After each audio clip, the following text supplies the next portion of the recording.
Welcome to the 1847 show. I'm your host, Prince Larmin Jarbo, and on this show, we highlight the ingenuity of Liberians in and out of Liberia by sharing their successes, challenges, entrepreneur endeavors, and much more with the intent to inspire upcoming changemakers. And today, we'll bring all social entrepreneurs who have been interviewed on the show thus far to share their thoughts on the vitalness of social entrepreneurship in rebuilding a productive Liberia. After the initial discussion, the guests will compete in the 1847 show's Jeopardy game. The intent of the game is to allow us to learn the history of our nation so we can find solutions to problems that affect our country today. Today, we have three guests. Our guest number one is Leo E. Tiah, who is the Executive Director of the Youth Network for Positive Change, or UNEDPO. Our second guest today is Pauline F. Gartor, who is the founder of the Girls Health Alliance and CEO of the Girls Cares Cape. Lastly, but not least, our third guest today is Sunnie A. Marcar, who is the founder and executive director of Leading Youth to Foster Transformation in Africa, or Lift Africa. Social entrepreneurship can help us accomplish economic, environmental, and social goals. So, do you think, as social entrepreneurs like you guys are, do you think we should advocate for more social entrepreneurship amongst the youth rather than just entrepreneurship? I go with social entrepreneurship because I feel it maximizes the development of human resources rather than maximizing profit. And in our context, we need more social entrepreneurs because if we have to grow, there need to be support to individuals who are from poverty stricken ends, people who are from marginalized communities. So, in as much as these two aspects solve challenges in our current society, uh, social entrepreneurship is more of important to us because it um, maximizes the human resource development more than profit. Yes, and I think with social entrepreneurship, we're kind of killing, two birds with one stone, right? We're making profits and we're at the same time solving a social issue. So personally, I would advocate for social entrepreneurship just because you're not only helping yourself, but you're helping your community. And we all know the impact that that can have with, just generally not just the economy, but also the social life standard of living within the community. So I personally would advocate for social entrepreneurship as well. Now, with every good thing, there is also a bad side to it. So the bad side of social entrepreneurship is people who have bad intentions. So you can see a social problem, and as an entrepreneur, you can try to solve that problem, which would make you then a social entrepreneur. So we're talking about the issue of Tom's shoes. I don't know how many of you are familiar with Tom's shoes. Basically, there's this guy who saw the need for shoes in a community within Africa, and he decided to make a factory for shoes.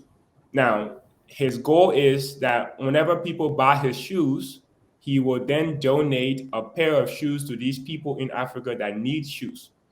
Now, looking at that from the surface, you might think this guy is a great guy. He's trying to help a need in Africa and he's trying to solve a social problem. Well, not to say he's a bad guy, but when you say that you want to produce shoes for African, things that you're implying is that Africans are not able to produce their own shoes. Africans need you to produce their shoes. And now, is he also guaranteeing Africans that he's going to be around for the entire life spans of all Africans to produce shoes for us? And what happens when he's not in the picture? Are we no longer going to wear shoes? No. So when we are solving our social problems, we need long-term solutions. So how do you think we can tackle problems of people who genuinely want to help, people who want to donate to help issues in Africa or in Liberia? How can we best partner with those people to make sure that the way that they're helping is effective rather than, infuriating to the Liberian culture or the African culture? Looking at the experience that you provided, it is something that it is very important, right? Because a lot of people want to do good, but then the way to go about doing it again, it turned out to be the other way around. It tend to be a problem. So I think basically the alignment of the specific need should be assessed, right? Like for example, take for example, this company have a social corporate responsibility to build schools and hospitals, but they don't have. They just build the schools and hospitals and then turn it over to government. They're not providing any additional support to ensure that the school keep running or the hospital or the clinic keep running, till time indefinite. So if they just build it and turn it over to the government is not having the capacity to really uh, maintain the hospital, the clinic due to some budgetary constraint that is always in the face of every government. So that become a very good in adventures, but again, it is a challenge because if the building is there and there's no good doctors, there's no good teachers. So I think it is important that we advise people to really invest in something that is more sustainable. Something that is more sustainable could be investing in doctors, right? Investing in not the respect that we cannot build structures, but investing more into the human capital. It is more something that will live a long way, because if you invest in doctors, if you invest in teachers, these are things that will be more sustainable. And I think a part of that also involves just people who want to help, knowing that Africans are very much capable of solving African problems, that Liberians are very much capable of solving their own problems. We might not have the resources, but we have the knowledge, the skill set, the experience, everything else needed to solve our own problems. So if you want to help Africans or if you want to help Liberians, make sure that you're speaking to a Liberian, you're working with a Liberian, and have them be the decision makers, not yourself. You guys run different social businesses, businesses that solve social problems, ranging from employment, education, on health rights, and computer literacy. Do you think that upcoming change makers can survive in a current economy like Liberia without being innovative or becoming some sort of entrepreneur? It will just not be easy. Yeah, really, it won't be easy. So innovation matters, right? It matters in every stage of the way. We just have to be innovative, and social entrepreneurship is just one of the ways to it. So now we know that social entrepreneurship promotes long term sustainability. How can people who have a mission set that is not really socially driven or social entrepreneurship driven, how can they convert that so that their mission can now be also considered a social entrepreneur endeavor? For Girls of Alliance, we started completely no idea about the girls care kit, but when we established donor fund is no grant, so we had to be creative, and that's how we came. We said, okay, we can produce and sell the reusable part. So this is the 1847 show. It's the Jeopardy game, which is a standard game across the world, originally invented in America. So we're gonna go ahead and get started. I'll go over the rules just for the audience. The participants are already aware of the rules. So the rules of the game, first one being we'll take breaks in the middle of the show to be able to calculate the scores and get feedback from the audience as necessary.